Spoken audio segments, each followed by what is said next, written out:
Bonjour à toutes et à tous. Bienvenue à ce nouveau webinaire intitulé Le dossier médical partagé au regard de la protection des données.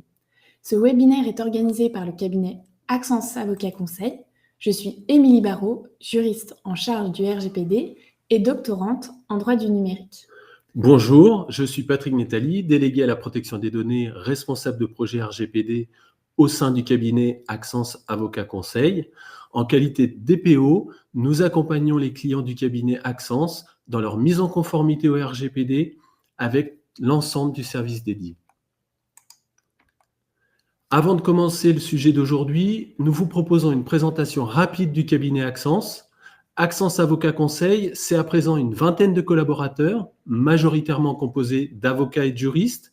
Le cabinet est installé à Angers et accompagne un grand nombre d'établissements sociaux et médico-sociaux dans toute la France. Alors, le cabinet intervient dans les différentes matières qui vous intéressent, telles que le droit des associations et des fondations, les CEPOM, le contentieux tarifaire, le droit du travail ou encore le droit immobilier.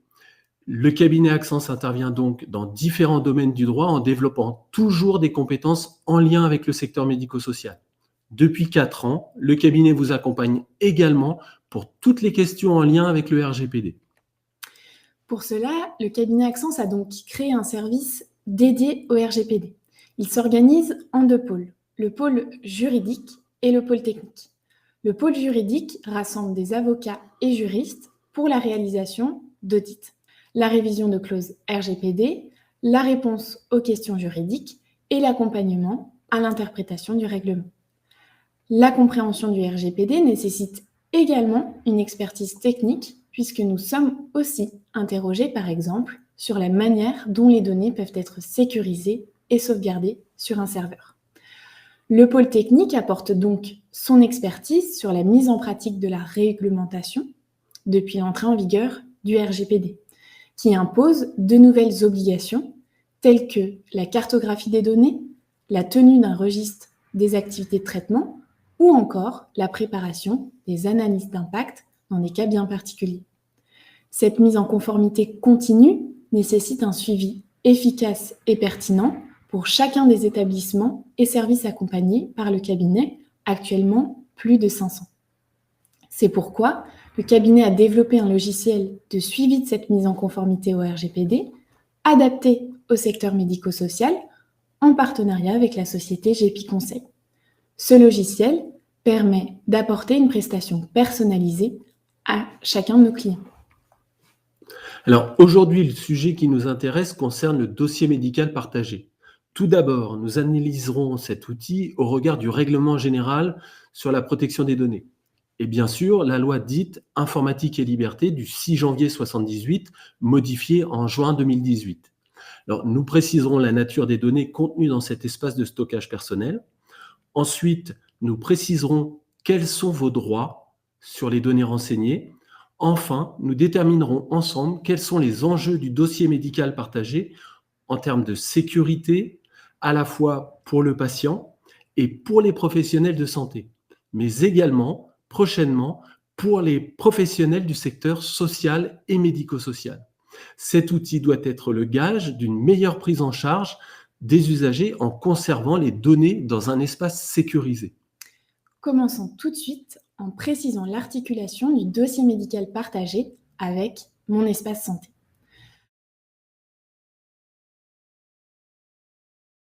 Vous avez certainement reçu un mail ou un courrier pour activer cet espace.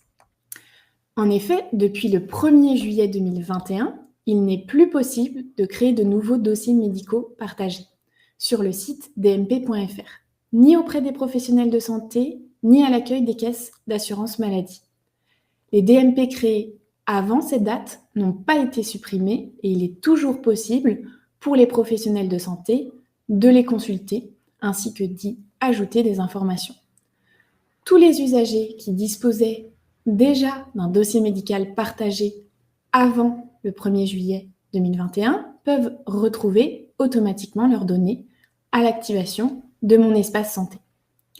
Cet espace de stockage et de partage des données de santé fait partie intégrante de Mon Espace Santé à la suite du décret du 4 août 2021 qui précise « Le dossier médical partagé créé avant l'ouverture de l'espace numérique de santé, donc mon espace santé, est intégré à cet espace, sauf opposition exprimée par le titulaire du dossier médical partagé. » Depuis janvier 2022, mon espace santé ou l'espace numérique de santé permet donc de stocker des documents, des ordonnances, les antécédents médicaux, des comptes rendus d'hospitalisation et de les partager avec les professionnels concernés.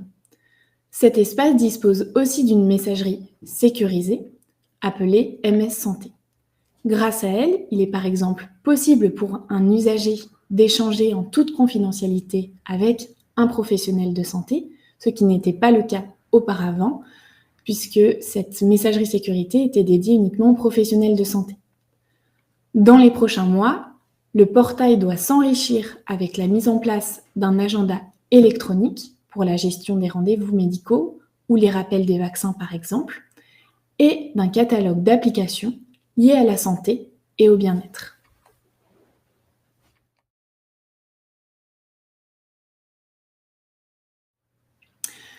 Conformément au RGPD, la Caisse nationale d'assurance maladie, la CNAM, et le ministère chargé de la Santé s'engagent, dans le cadre du traitement dénommé Mon espace santé, à assurer la protection, la confidentialité et la sécurité de l'ensemble de vos données personnelles.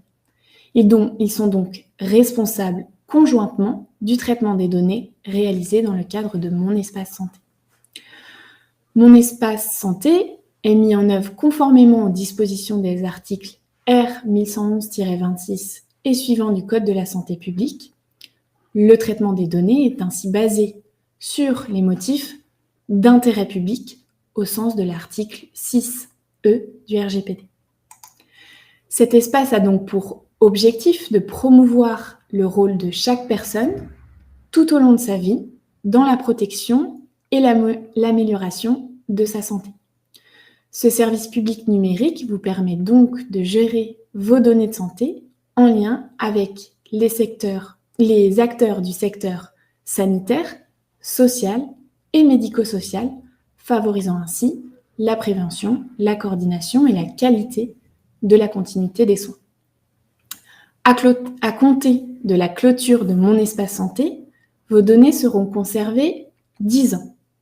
Vous pouvez demander la suppression de toutes vos données, de celles de votre enfant ou de la personne majeure dont vous assurez la représentation lors de la clôture de Mon espace santé. Certaines données pourront être supprimées automatiquement de votre compte sans le délai de conservation des 10 ans.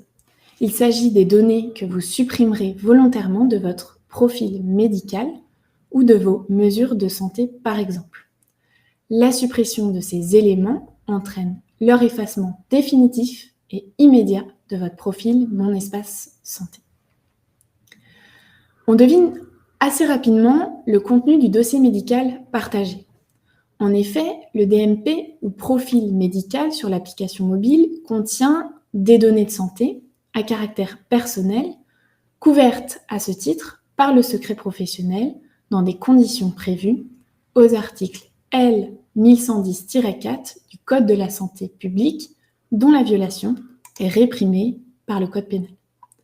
Conformément à cet article, le DMP comprend donc des données relatives au titulaire du dossier médical partagé, des données relatives à la prévention, à la santé, au suivi médical, social et médico-social, afin de servir la continuité des soins, y compris en urgence, notamment l'état des vaccinations, les synthèses médicales et paramédicales, les lettres de liaison, les comptes rendus de biologie médicale, d'examens d'imagerie médicale ou encore des diagnostics thérapeutiques ou les traitements prescrits.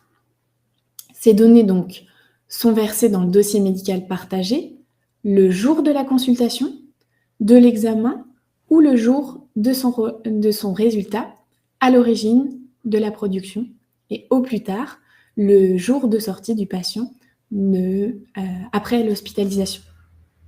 Ces données peuvent être également versés dans le dossier médical partagé par les services numériques de santé référencés au catalogue de l'espace numérique de santé. Je vous invite à les consulter si vous le souhaitez. Le DMP comprend aussi des données ajoutées dans le dossier par le titulaire lui-même du dossier médical partagé, mais aussi des données nécessaires à la coordination des soins, issues par exemple des procédures de remboursement ou de prise en charge de l'organisme d'assurance maladie dont l'usager est bénéficiaire. Il comporte aussi des données relatives à la dispensation de médicaments ou des données relatives aux dons d'organes ou de tissus, ou encore les directives anticipées. Ces données sont dites sensibles au sens du RGPD conformément à son article 9 et doivent bénéficier de garanties supplémentaires. Concernant les ESMS qui accueillent des mineurs, notez dès à présent que si le titulaire est mineur, les données relatives à son identité et à celles des représentants légaux et leurs coordonnées sont mentionnées. Concernant les ESMS qui accueillent des majeurs protégés, les données relatives à l'identité de la personne chargée de cette mesure est aussi mentionnée. Donc, dans le DMP, on retrouve des données de nature relatives à l'état de santé de la personne, mais aussi des données de nature administrative, telles que les données relatives à l'identité et aux coordonnées de la personne de confiance, du médecin traitant, des professionnels ou des établissements de santé ou des établissements et services médico-sociaux consultés. Les données aussi relatives aux autorisations d'accès aux données sont précisées. Puisque, en effet, le DMP a l'avantage, sous certaines conditions, de garantir à l'usager et aux professionnels de santé un certain contrôle par l'usager de ces données. À travers différents droits, l'usager ou le professionnel a la main sur ces données. Donc, conformément au RGPD, tout titulaire d'un espace numérique de santé peut exercer son droit d'accès et son droit à la portabilité. Vous pouvez accéder directement aux données contenues dans votre profil Mon Espace Santé en utilisant vos moyens d'identification et d'authentification. Une fois connecté, vous aurez accès directement aux données stockées dans Mon Espace Santé. En application des dispositions de l'article R 1111-49 du Code de la santé publique, vous pouvez masquer un ou plusieurs documents pour en interdire l'accès. Nous en préciserons le détail par la suite. L'usager peut aussi exercer son droit à la rectification et à la limitation de ces données. Vous pouvez rectifier en effet directement les données que vous avez saisies vous-même, en particulier les mesures de santé telles que votre poids, votre taille, par exemple. Pour les documents déposés par les professionnels qui vous prennent en charge dans votre dossier médical, la rectification s'exerce auprès du professionnel qui a déposé le document. Ce dernier donc pourra supprimer le document concerné et le remplacer par le document rectifié. Par ailleurs, le droit à la rectification et le droit à la limitation du traitement doivent être effectués directement auprès du directeur ou du délégué à la protection des données de votre caisse de rattachement. Autre droit que l'usager peut exercer, son droit à l'opposition.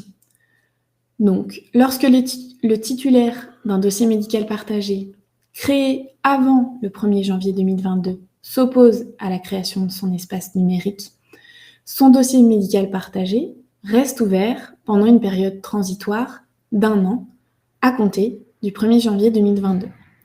Pendant cette période transitoire, le titulaire ne peut pas accéder directement à son dossier médical, mais seulement par l'intermédiaire d'un professionnel dans les conditions définies par le Code de la santé publique. Dès la création de Mon Espace Santé, à compter de l'envoi du courrier ou du courriel, vous disposez de 6 semaines pour exprimer votre opposition. Sans opposition de votre part, Mon Espace Santé sera donc créé automatiquement. Afin de faciliter la prise en compte de votre droit d'opposition, celui-ci peut être exercé directement sur le site internet mon espace santé. Une fois votre profil Mon espace santé créé, vous ne pourrez pas, sauf à invoquer un motif légitime, refuser qu'un professionnel autorisé ou que les personnes exerçant sous sa responsabilité déposent des documents vous concernant. En revanche, vous pouvez à tout moment bloquer tout accès par un professionnel déterminé. Enfin, l'usager peut exercer son droit de suppression des données directement via son espace ou via la caisse de rattachement. Vous pouvez directement supprimer les informations que vous avez saisies vous-même, telles que votre profil médical, vos mesures de santé, les documents que vous avez déposés dans votre dossier médical ou les messages de la messagerie. Comme pour la rectification des documents déposés dans votre dossier médical partagé par un professionnel de santé, vous ne pouvez pas directement supprimer ces données. Vous pouvez cependant en demander la suppression s'il existe un motif légitime auprès du professionnel concerné. Pour résumer, Patrick, qui peut accéder à nos données ?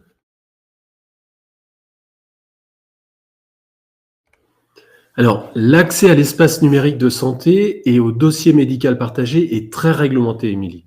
Cet accès est possible tout d'abord par l'usager bénéficiaire de l'assurance maladie ou par les usagers bénéficiaires de l'AME, aide médicale de l'État. C'est également disponible pour les éditeurs de solutions informatiques de gestion. Alors, c'est des solutions qui ont reçu et qui répondent au cahier des charges de l'ANS et qui sont référencées Solutions Ségur. Ce dossier est bien sûr accessible par les professionnels de santé et également aux professionnels du secteur social et médico-social. Il existe cependant des exceptions. Émilie, quelles sont-elles ? En effet, il existe certaines exceptions eu égard aux médecins traitants, aux cas d'urgence, et certains accès peuvent être limités, voire interdits. Tout d'abord, en application de l'article L 1111-16 du Code de la santé publique, si vous désignez un médecin traitant dans votre dossier médical partagé, celui-ci disposera de droits étendus lui permettant d'accéder à l'ensemble des informations qui y sont conservées. À ce titre, il accède également aux informations que vous avez éventuellement rendues inaccessibles en les masquant. Vous pouvez également décider de donner à un autre professionnel de votre choix les mêmes droits étendus que ceux du médecin traitant. Ce professionnel sera alors qualifié dans votre dossier de médecin administrateur. Ensuite, sauf opposition de votre part, peuvent également accéder à votre dossier médical en cas d'urgence tout professionnel de santé amené à vous prendre en charge si vous êtes hors d'état de vous exprimer. En présence, par exemple, d'une situation comportant un risque immédiat pour votre santé. Le médecin régulateur du SAMU qui reçoit un appel vous concernant peut y accéder. Même avec votre accord, l'accès au dossier médical de Mon espace santé ne peut être exigé en dehors de ces cas. Par exemple, l'accès à ce dossier est notamment interdit lors de la conclusion d'un contrat relatif à une mutuelle, à une assurance et à l'occasion de la conclusion de tout autre contrat exigeant l'évaluation de l'état de santé d'une des parties. Patrick, comment fonctionne cet accès à ce dossier et quels sont les niveaux de sécurité des données ? Alors, comme nous venons de le voir, le dossier médical partagé fait partie de l'espace numérique de santé. Il est accessible aux différents bénéficiaires de l'assurance maladie, de l'AME. La création de cet espace de santé est automatique, comme on l'a vu tout à l'heure, et donc chaque patient peut accéder à son espace santé en activant son compte sur le site monespacesanté.fr. Alors pour cela, il faut certaines informations, comme le numéro de sécurité sociale, un code spécifique figurant sur la carte vitale, juste à côté de la photo, la date de naissance et enfin un code transmis par email ou SMS au moment de l'activation. Alors chacun reste libre de s'opposer à la création de son espace et de le fermer à tout moment. Cet espace est également disponible de différentes manières pour les professionnels. Alors les professionnels inscrits au RPPS, donc le répertoire partagé des professionnels de santé, et prochainement pour les professionnels du secteur médico-social qui pourront s'inscrire au RPPS+, ils pourront donc bénéficier d'une carte spécifique pour accéder au dossier médical partagé. Et enfin, donc, commencer à communiquer avec l'usager via la messagerie sécurisée de ce même espace. Pour les professionnels de santé inscrits au RPPS, on aura la carte professionnelle de santé, donc la CPS, qui est suffisante pour créer et accéder à l'espace. Pour les professionnels du secteur médico-social, il faudra donc s'inscrire au RPPS+, et obtenir une carte CPE, donc c'est la carte professionnelle d'établissement. Alors, la demande est à faire auprès du gestionnaire ADELI de votre département, auprès des services de l'ARS. Alors, l'accès à ces cartes reste limité et soumis à des obligations sécurisant l'accès à l'espace numérique de santé et, de fait, aux données des usagers et des patients. Alors, il est important de noter que les cartes de directeur d'établissement, les CDE, les cartes personnelles autorisées, les CPA, ne permettent pas d'accéder au DMP. Alors, disposer d'une carte de professionnel de santé ou de personnel d'établissement permet donc d'accéder à différents services numériques. Alors, bien sûr, la messagerie sécurisée MS Santé, mais également d'accéder aux services numériques locaux, comme le dossier unique informatisé, d'accéder également aux services numériques régionaux, les plateformes régionales, e-parcours, etc., d'accéder aux services numériques nationaux, bien sûr l'espace santé et sa partie, sa brique DMP. Alors, une carte CPS ou CPE permet à son titulaire d'accéder et d'attester de son identité, de ses qualifications professionnelles. Donc, elles sont inscrites dans le référentiel d'authentification de la politique générale de sécurité des systèmes d'information de santé, donc PGSSIS. À cet effet, elles contiennent des certificats électroniques d'authentification et de signature du porteur, donc ça permet vraiment de sécuriser pleinement l'accès aux données. Alors, l'espace numérique de santé présente un nombre important de sécurité pour le patient, au-delà même des identifiants. En effet, on l'a vu tout à l'heure d'un point de vue juridique, mais quand un professionnel se connecte au dossier d'un patient, celui-ci est alerté de l'accès à son dossier. Le patient peut également limiter l'accès à son dossier. Par exemple, il peut autoriser ou pas l'accès aux données de santé au médecin du SAMU en cas d'urgence. Autoriser ou pas la consultation des documents. Le patient peut également définir les droits d'accès des professionnels aux différentes rubriques de son profil médical. L'accès à la vaccination, à l'historique des soins, à la rubrique entourage et volonté, mais également limiter l'accès aux documents contenus dans le dossier. Donc, le patient peut demander au professionnel de faire une connexion secrète également pour éviter d'alerter un tiers et rendre invisible une visite ou des informations particulières pour un mineur, par exemple. Le professionnel reste bien sûr responsable de son acceptation ou pas. Alors, pour toute modification du profil, les coordonnées du patient, son mot de passe, son accès à l'espace numérique de santé, bien sûr, seul le patient peut modifier ces informations via mon espace santé.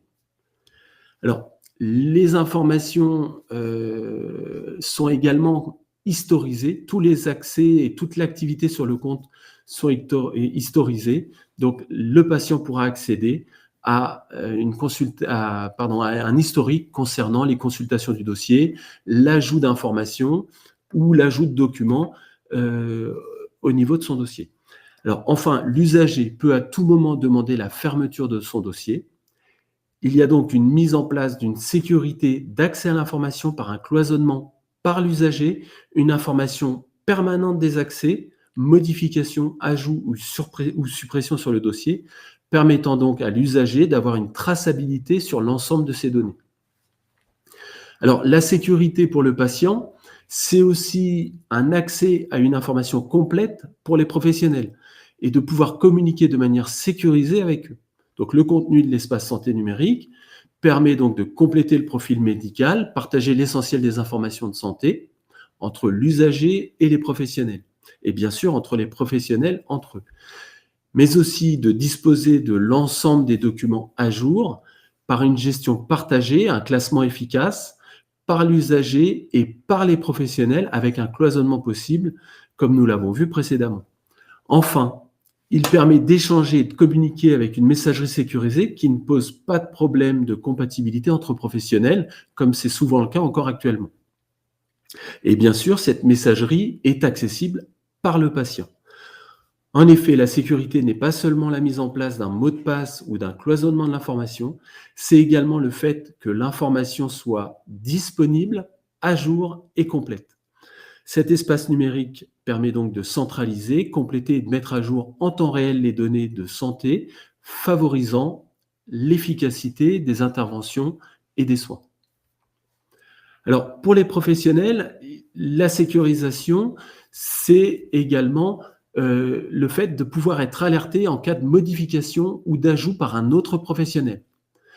Le professionnel peut également définir l'accès aux informations qu'il a ajoutées pour les autres professionnels, mais également restreindre l'accès à un tiers, comme le représentant légal ou le patient si nécessaire. L'ouverture d'un seul dossier à la fois par le professionnel permet également de limiter les volumes de données et donc l'accès en termes de volume. Aucun professionnel ne pourra modifier les coordonnées et le mot de passe du patient. Il y a également une partie particulière, c'est le carnet de vaccination, qui est un document particulier puisqu'il est unique dans un DMP. À ce titre, il n'est pas possible de le supprimer, ni de l'archiver, ni de le masquer à d'autres professionnels. Il peut uniquement être complété ou rectifié par l'ajout de nouvelles vaccinations ou la modification de vaccinations existantes. Alors, en termes de sécurité, l'assurance maladie a également pris des mesures de sécurité technique. On a un hébergement qui est fait en France avec un hébergement HDS, hébergement données de santé, qui répond donc aux certifications et aux référentiels HDS. On a une protection par l'assurance maladie. Au niveau de la navigation sur le site, un protocole de navigation sécurisé. Une analyse d'impact a également été mise en place pour garantir le respect des droits et des libertés des usagers. Tous les éléments que nous venons de voir permettent donc de garantir à l'usager et aux professionnels une sécurité suffisante de l'espace de santé numérique et du dossier médical partagé.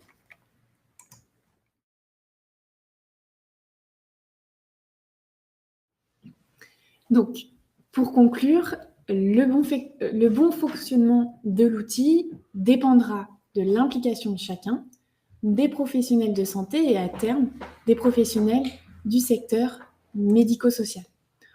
En effet, le dossier médical partagé permet de centraliser les informations de santé afin d'optimiser l'accompagnement et la coordination des soins dans un environnement sécurisé. De manière concrète, il permettra de ne plus utiliser des boîtes Gmail pour envoyer des comptes rendus médicaux ou des photos de dermatologie. Il pourra permettre aussi de supprimer les cahiers de liaison dans les SIAD, par exemple, dont la confidentialité est altérée au domicile du patient. Le secteur médico-social doit s'engager pour enrichir cet espace, harmoniser les pratiques et a toute sa place dans le développement de cet outil. Toute l'équipe du cabinet Accence Avocat se tient à votre disposition pour vous accompagner dans cette mise en œuvre du RGPD de manière globale, en tant que délégué à la protection des données et pour toute information supplémentaire. Nous vous remercions pour votre attention et à bientôt. Merci à tous, au revoir.